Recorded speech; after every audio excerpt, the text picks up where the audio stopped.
What is up, guys? Welcome back to the channel. Hope you're having a great day. If you think my voice is a little lower than usual, that is because I literally just woke up. I recorded this last night, and I went to go edit it this morning, and I realized that my microphone was not on the entire time. If you've ever been to a live stream, I pretty much start every live stream like that, forgetting to turn my mic on, and it is what it is. So now we're here, knocking out again to make sure we get something out today. So wanted to talk about the 30th set, comes out, 30th anniversary set. It comes out in about 2 weeks. And scalping has always been an issue in the hobby, trading cards in general. It's an issue in a lot of other areas as well, other different businesses and side hustles, but trading cards especially, and especially in the last year or two, it has been a problem. And we have a little bit of a win. You know, eBay decided to make a decision, gently nudged, I would say, by the Pokemon Company to, you know, get a lot of these listings that are selling the 30th anniversary stuff already get out of there, unless they have a specific criteria that they've met as far as a chain of command of product being given to them or acquired.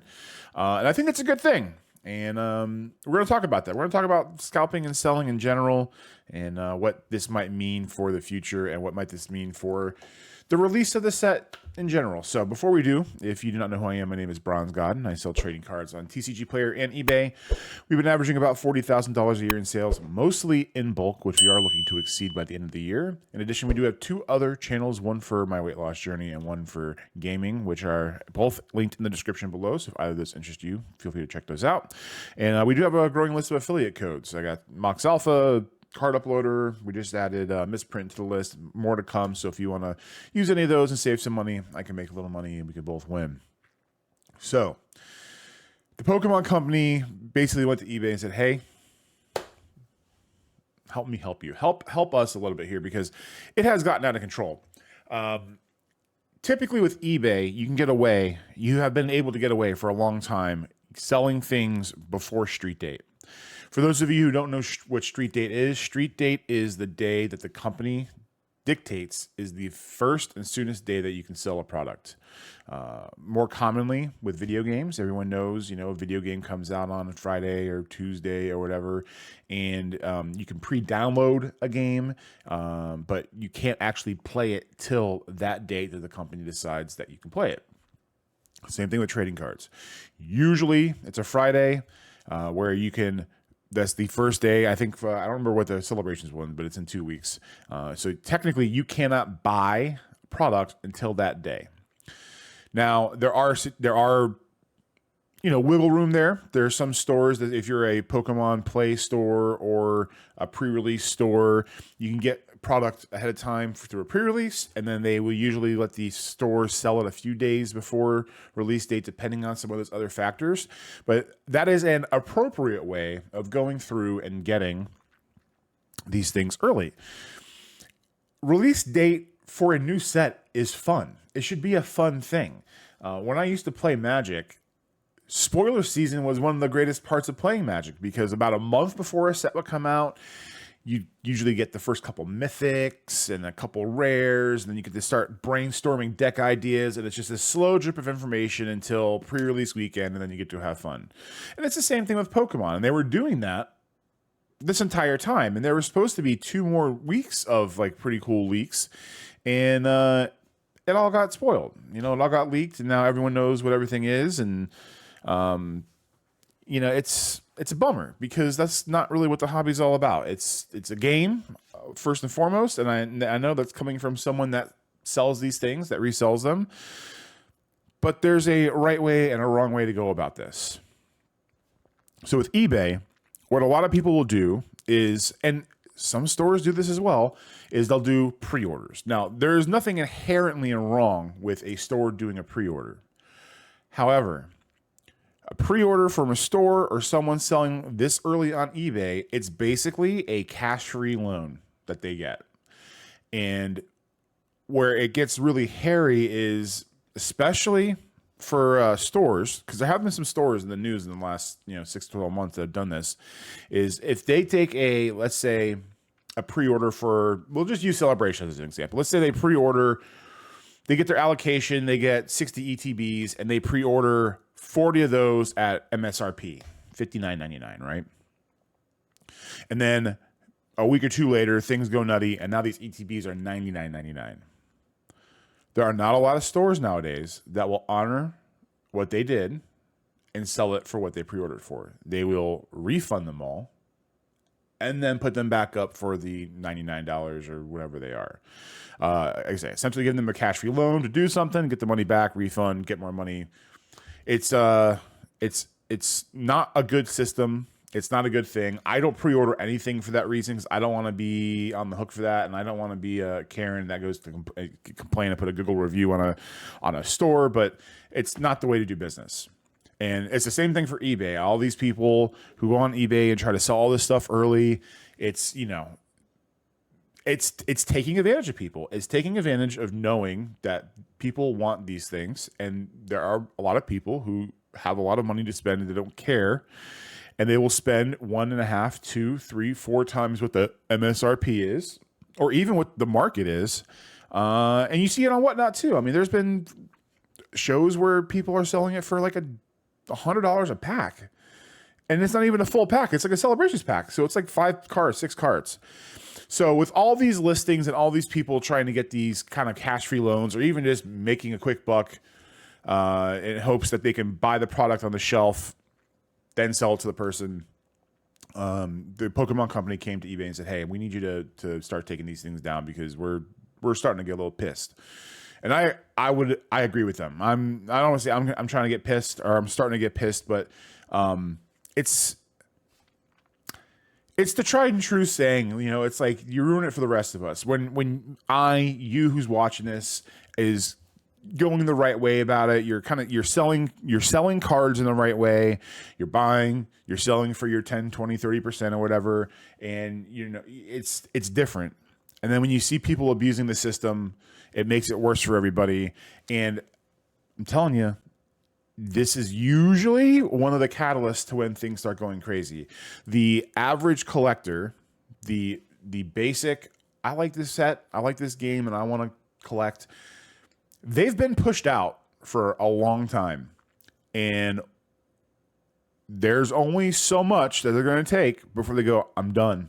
And once they're done, or they take a break, there's not a lot of places for this stuff to go, because at that point, you're just going to have a bunch of people who buy and sell, trying to buy and sell to each other, and then no one's going to be able to move product. And then when you can't move product, what do? You fire sell it.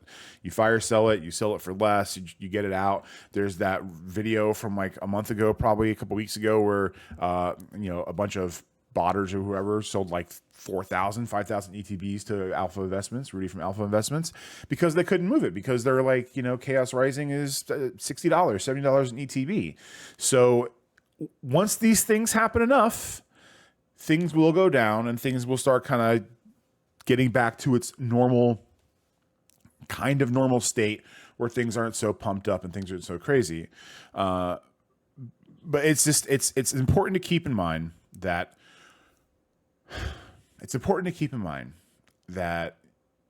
if you are one of those people that are just trying to make a living and do this the right way, to not get discouraged, because I do. Sometimes when I see all these listings and people just have, I think I saw a listing where before these were all taken down, where there was like 100 watchers and like 80 things sold, and they were like $110, $120 per ETB. And it's just like, man, what could I do with that money? And then you start to kind of have that kind of inner conflict of, do I go to the dark side and start to do this, or do I stay true and just grind my ass away and try to make something of myself? And I would implore you to just stick with it, because there's a fine line between a reseller and a scalper. I'm going to go into that in a different video, because I need to have that a little more well fleshed out. But it's like nowadays, if you are selling something, you're automatically a scalper. And that is not the case, right?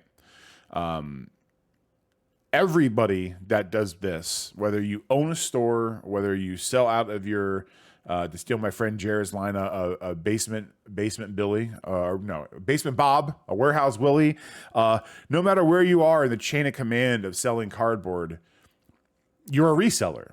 A business is a reseller. If you're a grocery store, you are a reseller. You are buying things to sell it for more. If you work at an automotive store, you are buying things to sell it for more. You are upcharging for a service that you are providing.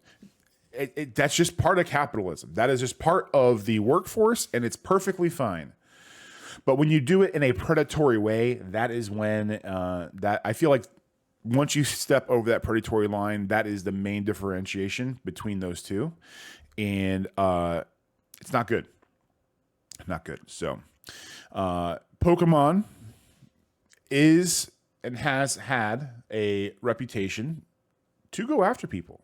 You know, there are whatnotters in the past and people who have had product a month or two before it was supposed to come out that, you know, they have sent ceases and desists and have gone after the legal route because they are very protective of their brand, and rightfully so. Pokemon, I believe, is the #1 media enterprise brand out there. Pokemon is absolutely huge. And I'm not going to lie, if I owned something like that, I would probably be doing the same thing to protect it. So I'm glad eBay went down this route. I wonder what your opinion is on this. Do you think it was too heavy-handed of a decision? Do you think it was not heavy enough of a decision to have them start taking these things down? Something's got to give. Something's got to give. And I know it's funny is like when I say something's got to give, or other creators especially that make videos, it can come off, and I'm not nose deaf to the fact that saying that is like, well, I mean, of course, you know, you want to sell cards, of course you want to get it for MSRP and be able to flip it for more. Yeah, but also I'm not trying to buy it for $50 and sell it for $500, right? It's the market is what the market is. And there's a fine line between what the market is and then what the predatory side of things are to go even further beyond that, right? I have no problem running a business where I buy something and sell it for 10 or 20% or more. I think I don't know this for sure, but I'm pretty sure like on a normal business, like the average margin on something is like 30 to 40%. So when product is at a normal MSRP and someone sells it for $60 or $70 and makes 10, 15%, that's not like going gangbusters. That's like the bare minimum, you know? And that's why I like bulk, because you can sell a penny card for a quarter because it's a four. Anyway, that's a whole nother subject. But yeah, let me know what you guys think, because I thought it was a pretty cool thing to see. Hopefully more of that happens for future sets down the road. And I would really love to see the swift kick of justice boot to rear down the road for more of these people that take advantage of the system and take advantage of the greater community at large. So appreciate you guys dealing with my deep voice, but you know, got to get the videos out there. Hope you guys have a great day. We will see you in the next one, and have a good one. Peace.